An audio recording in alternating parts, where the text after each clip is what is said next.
महायुतीचे आमदार आता विधान भवनामध्ये दाखल व्हायची सुरुवात झाली आहे। आमदारांची आज पंतप्रधान नरेंद्र मोदी यांच्यासोबत बैठक आहे। मोदींच्या मुंबई दौऱ्याची जंगी तयारी करण्यात आलेली आहे। महायुतीच्या आमदारांसोबत आज मोदी स्वतः संवाद साधणार आहेत, स्नेहभोजन करणार आहेत आणि त्यामुळे त्या दृष्टीने आता आमदार विधान भवनात पोहोचायला सुरुवात झाली आहे। ही दृश्य आपण बघतोय। 4 दिवसांपूर्वी आता थेट मोदीशी संवाद साधताय।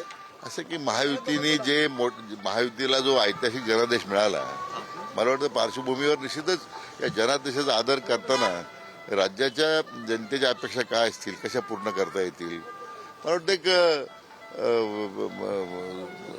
एक नवी ऊर्जा देण्याचं काम आदरणीय प्रधानमंत्र्यांना आज होणार आहे।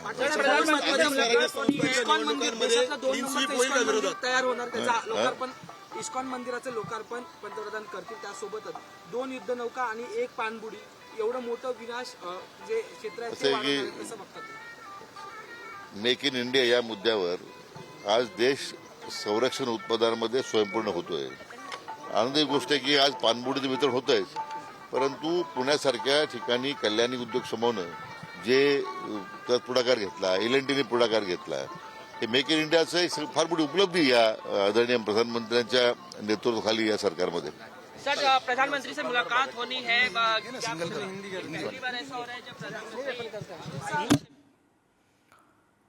राधाकृष्ण विखे पाटील हे पत्रकारांशी बोलत होते। महायुतीचे सगळेच आमदार खरं तर आता विधान भवनात पोहोचायला सुरुवात झाली आहे, कारण या सगळ्या आमदारांची पंतप्रधान मोदींसोबत बैठक आहे। आज मोदी मुंबई दौऱ्यावर आहेत। आणखी तपशील घेऊया प्रतिनिधी सुशांत सावंत यांच्याकडून। सुशांत, सध्याच्या क्षणाला किती आमदार पोहोचलेले आहेत विधान भवनात आणि मोदींसोबतची ही बैठक नेमकी कधी होणार आहे आमदारांसोबतची? रिद्धी, आपण जर बघितलं असेल तर विधान भवन परिसर मी खरं तर दाखवतो। 11 बसेस आहेत। या बसेसमधून महायुतीचे सगळे आमदार असतील, महायुतीचे सगळे मंत्री आहेत, ते जाणार आहेत।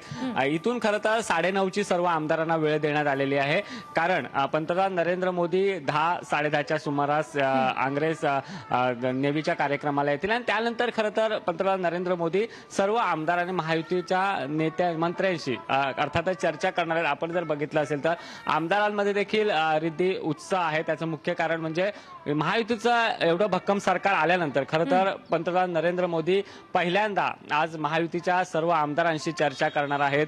महायुतीच्या प्रत्येक आमदारांकडून ते जाणून घेण्यात, अर्थातच 2.5 तासाची वेळ आहे। या 2.5 तासात प्रत्येक आमदारांना वेळ देण्यात आलेला आहे। आमदारांच्या नेमकं मनात काय आहे, नेमकं काय वाटतंय, आमदारांची व्हिजन काय, याबाबतची सगळी माहिती जी आहे ते पंतप्रधान नरेंद्र मोदी जाणून घेतील। अर्थातच आमदारांशी आपण ज्यावेळी बोललो त्यावेळी आमदारांमध्ये देखील धाकधूक आहे। त्याचं मुख्य कारण म्हणजे पंतप्रधान नरेंद्र मोदी खरं तर पहिल्यांदा आमदारांशी चर्चा करणार आहेत, कारण या ठिकाणी आपण जर बघितलं असेल तर अनेक आमदार। सुशांत, तुम्हाला थोडंसं थांबवते।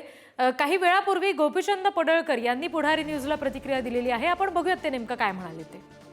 नरेंद्र मोदी आज महायुतीच्या सर्व आमदारांना आणि मंत्र्यांना भेटणार। आपल्यासोबत पहिल्या टर्मचे आमदार खरं तर विधान परिषदेवर ते होते, मात्र विधानसभेवर आता पहिल्यांदा जात आहेत आणि ते मोदींना भेटतात। काय भावना आहेत, किती एक्साइटमेंट आहेत? हे बघा, आज आमच्यासाठी खरं तर हा भाग्याचा दिवस आहे। आम्हाला प्रचंड उत्सुकता आहे की मोदी साहेब आज पहिल्यांदाच आमदारांच्यासाठी 2-2.5 तासाचा वेळ देणार आहेत। आता नेमकं काय घडणार आहे, काय त्या कार्यक्रमाचं नियोजन आहे हे आम्हाला आता माहित नाही, पण कार्यक्रम झाल्यानंतर आम्ही तुम्हाला केली आहे का? कारण मोदी गुरुजी आहेत, ते बऱ्याचदा फिरकी घेतात, शाळा घेतात, काही तयारी केली? आम्ही काय तयारी करणार? विश्वगुरु मोदी साहेब आहेत, ज्यांचं विश्वामध्ये आज नंबर 1ला नाव आहे। आम्हाला आनंद याच गोष्टीचा आहे की ते आता आमदारांशी सर्व चर्चा करणार आहेत, असा निरोप आम्हाला पार्टीकडून आलेला आहे। तर आता कार्यक्रम झाल्यानंतरच कळेल की नेमकं काय होतंय। पार्टीने काही विशेष आदेश दिलेत, काही सूचना केल्यात पार्टीने? सूचना याच दिलेत की 9:15 वाजता विधान भवनात या, बिल्ला घेऊन या, ओळखपत्र घेऊन या, आधार कार्ड घेऊन या। नक्कीच आपल्यासोबत गोपीचंद पडळकर होते। ते म्हणालेत की अर्थातच पंतप्रधान नरेंद्र मोदींना भेटतोय, त्यामुळे उत्सुकता आहे। आता मोदीजींसमोर काय बोलायचं, कारण ते विश्वगुरू आहेत, त्यामुळे अर्थातच खूप उत्साह आहे मोदीजींना भेटत असल्याचं असं गोपीचंद पडळकर म्हणालेत। कॅमेरा पर्सन श्रीकांत खरासह सुशांत सावंत, पुढारी न्यूज, मुंबई।